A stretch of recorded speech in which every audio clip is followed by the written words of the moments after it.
est là aujourd'hui pour clôturer cette 4e conférence de l'ESS qui s'est tenue toute l'année dans les 4 coins des Hauts-de-France, un rendez-vous souhaité par l'État, la région et la CRES Hauts-de-France.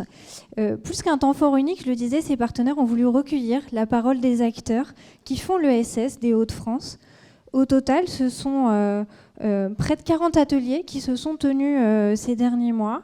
Plus de 1000 participants se sont réunis pour phosphorer, réfléchir sur diverses thématiques qu'on va aborder tout à l'heure. Une formule pour le moins inédite en France, c'est important de le signaler, parce que bien souvent, c'était des temps forts, mais les acteurs régionaux ont vraiment souhaité aller au plus proche des réalités du terrain.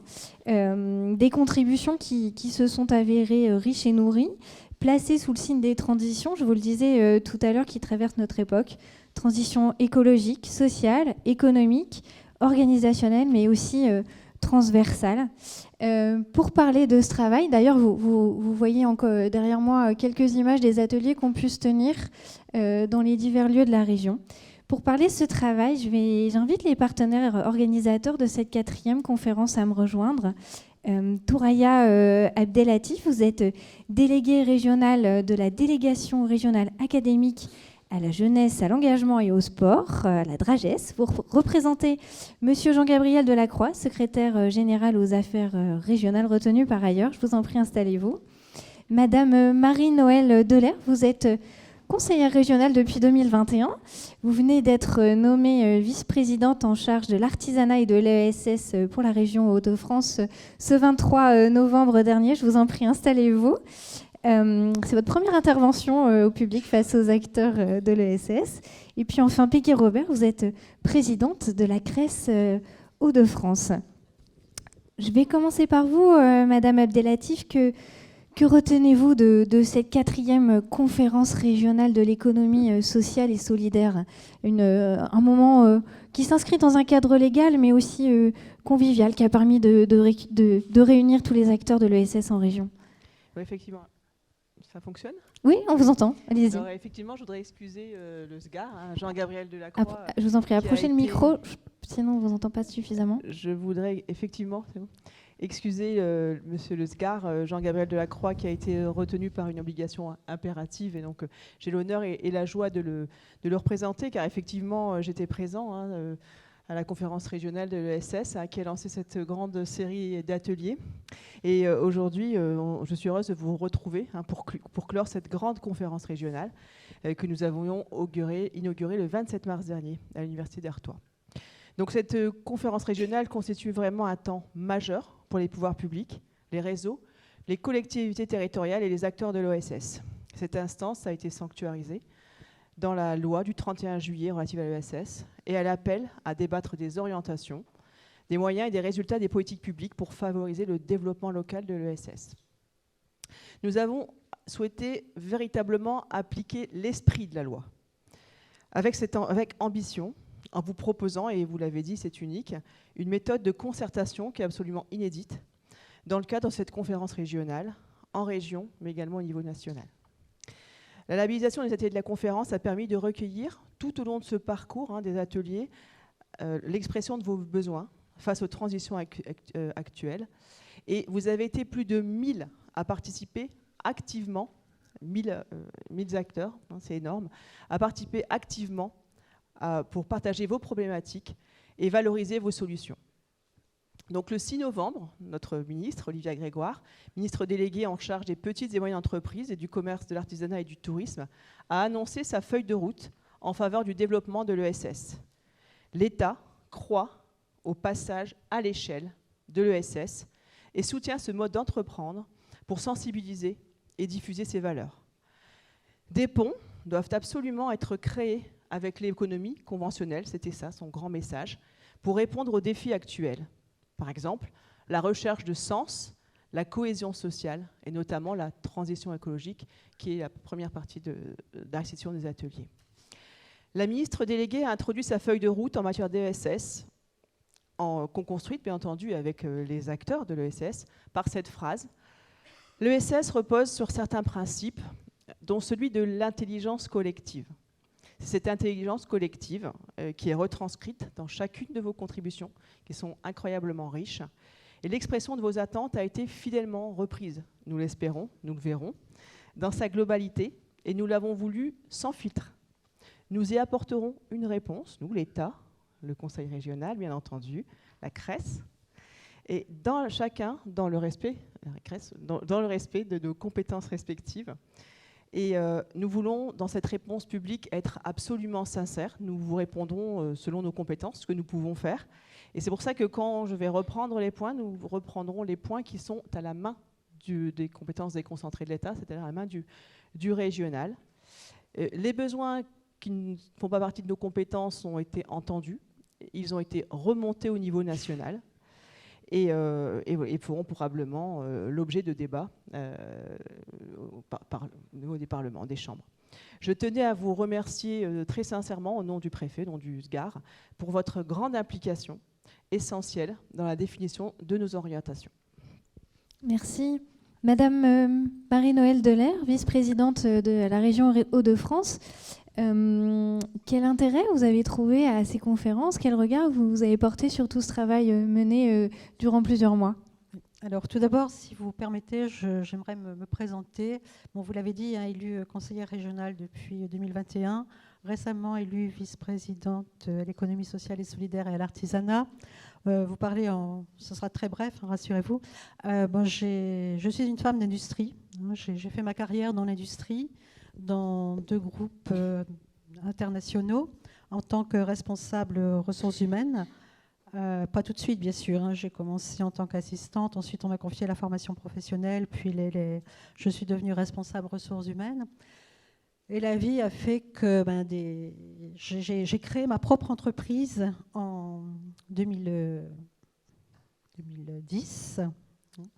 Et donc, c'est la création d'entreprise, je connais. Je n'étais pas toute jeune quand j'ai créé.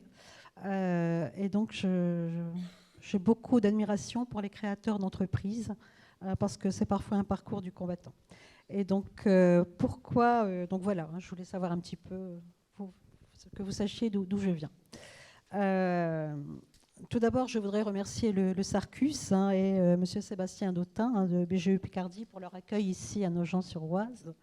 La conférence régionale repose sur un cadre et des objectifs, débattre des orientations, des moyens et des résultats des politiques locales de développement de l'ESS et formuler des propositions pour le développement des politiques publiques territoriales.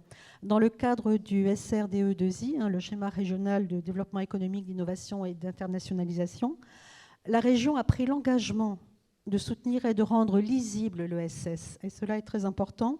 Je vous rappelle que 7 millions d'euros sont dédiés à l'ESS, sans compter les autres politiques sectorielles de la région. La maison des entrepreneurs, la vie associative, la culture. Un engagement politique également, en nommant un vice-président à l'ESS. Un président engagé, notre président Xavier Bertrand, qui était là lors de la conclusion de la précédente conférence, il y a 2 ans, et qui visite des structures de l'ESS. Les ateliers, c'est une volonté commune, une méthode et des résultats qui vont être partagés. Donc, très important ce partage de propositions. Donc, tout d'abord, une triple volonté dans l'organisation, partagée à l'origine par Arnaud Decagny, avec l'État et avec la CRES, en mobilisant l'ensemble des acteurs locaux et partenaires de l'ESS autour de cette 4e conférence pour ancrer la conférence sur le territoire et faire émerger les propositions de terrain en recherchant la proximité. Et donc, en ne se limitant pas non plus à une ville sur une date, en prenant le temps d'échanger, de dialoguer, ce qui est plus compliqué quand nous sommes limités à une demi-journée où chacun n'a pas la possibilité de s'exprimer. Ensuite, vous l'avez dit, il s'agit d'une démarche novatrice dans les Hauts-de-France. Faire avec, faire ensemble. En effet, ce qui s'est passé en région est inédit en France, où les conférences durent plus souvent une journée avec 1 ou 2 tables rondes, 3-4 ateliers, 200-300 personnes. C'était le cas des précédentes conférences régionales en Hauts-de-France. Donc il y a une volonté de structurer la méthode. Comment ? En définissant une thématique, celle des transitions, un appel à contribution qui a été lancé en février pour co-construire une programmation riche d'ateliers autour des transitions, une diversité des acteurs aussi, qui participent au développement de l'ESS et qui ont répondu à l'appel, ce qui a engendré la richesse des échanges. Les porteurs de projets, les entreprises de l'ESS, les collectivités, les réseaux, les acteurs de la recherche. Un défi, celui de mobiliser, et je crois qu'il a été réussi.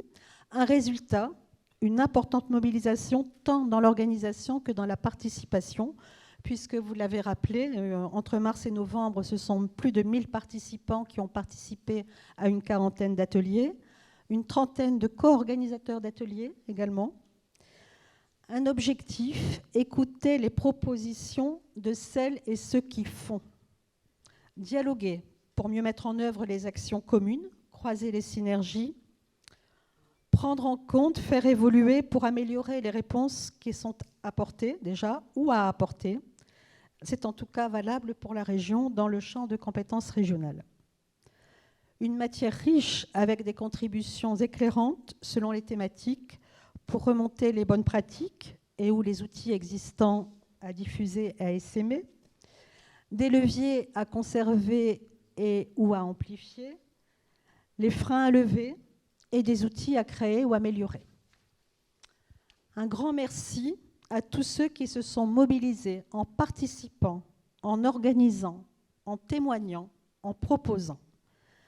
Disposer de cette synthèse sur ces thèmes qui pointent les enjeux du secteur représente un grand intérêt en arrivant à la vice-présidence en charge de l'ESS. Cet après-midi, donc, il s'agit d'être à l'écoute, attentif à ce qui va être présenté. C'est un enjeu pour la région de se saisir de ces travaux et de pouvoir y apporter à notre niveau les réponses, les ajustements nécessaires, ce qui appellera à prendre des décisions à court, moyen et long terme, et de mieux prioriser en fonction des remontées du terrain.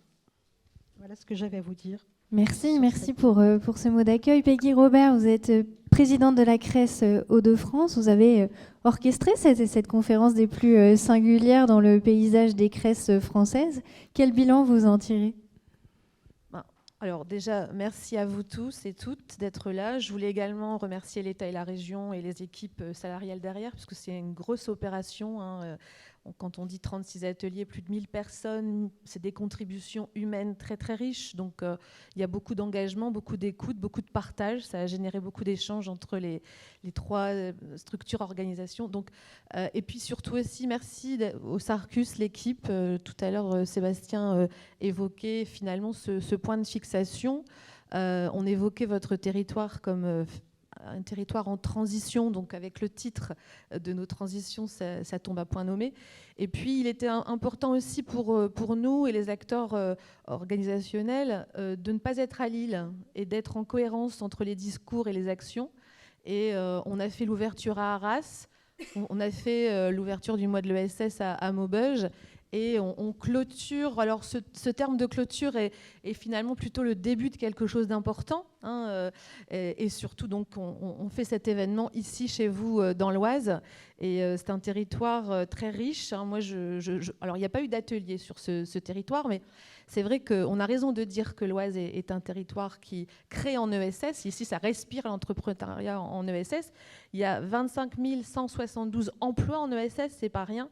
1816 établissements de l'économie sociale et solidaire dans l'Oise. Donc les chiffres sont conséquents. Je pense que c'est toujours intéressant d'utiliser les chiffres quand il s'agit de pointer la capacité à entreprendre sur ce territoire.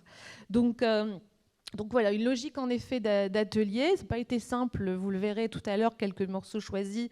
L'exercice de synthèse n'a pas été facile. Et puis finalement, la volonté d'être dans le respect des remontées, sans ajustement, sans tricher. Et donc on est vraiment dans un système qui remonte du terrain. Et c'est assez original. Donc voilà. Moi, je dis aussi, j'ai eu la chance, il n'y a pas longtemps, d'auditionner des acteurs du CEBIOS de Senlis. C'est aussi votre territoire. Et bien finalement, quand on va à la rencontre des acteurs de la chimie, la mère de l'industrie, on se rend compte qu'il y a plein de passerelles possibles avec les structures de l'ESS, puisqu'ils ont aussi les mêmes problématiques que nous, ce rapport à la finance, le fait d'aller consolider financièrement des projets. Et je suis d'accord avec ce que j'ai entendu sur le fait de travailler avec tout le monde, le fait d'être une capacité acteur de l'ESS à travailler avec toutes les économies. Et puis donc, je rappelle, à l'ouverture, il y avait toutes les chambres de réunis. C'était un beau moment. Et puis finalement, quand on se regarde et quand on s'écoute, eh bien, on n'est pas du tout une économie de la réparation. On est une économie de l'avenir qui donne envie à la jeunesse de se lever par le sens. Et on a tous un rêve ici, et il a été partagé également avec votre prédécesseur, M. Dugani, qui était de dire, moi j'ai un rêve, c'est d'avoir demain un entrepreneur, un acteur de la finance et une chambre, et puis qu'on arrive à créer du lien entre tous les acteurs de l'ESS pour avancer. Et on peut souligner les initiatives, en effet, autour des PTCE là-dessus. Je pense que, voilà, donc on continue le fil, et c'est le début d'autre chose et pas une clôture. Et encore une fois, merci à vous d'être à nos côtés en cette période, qui n'est pas toujours simple, mais il y a beaucoup, beaucoup d'envie de faire. Donc voilà.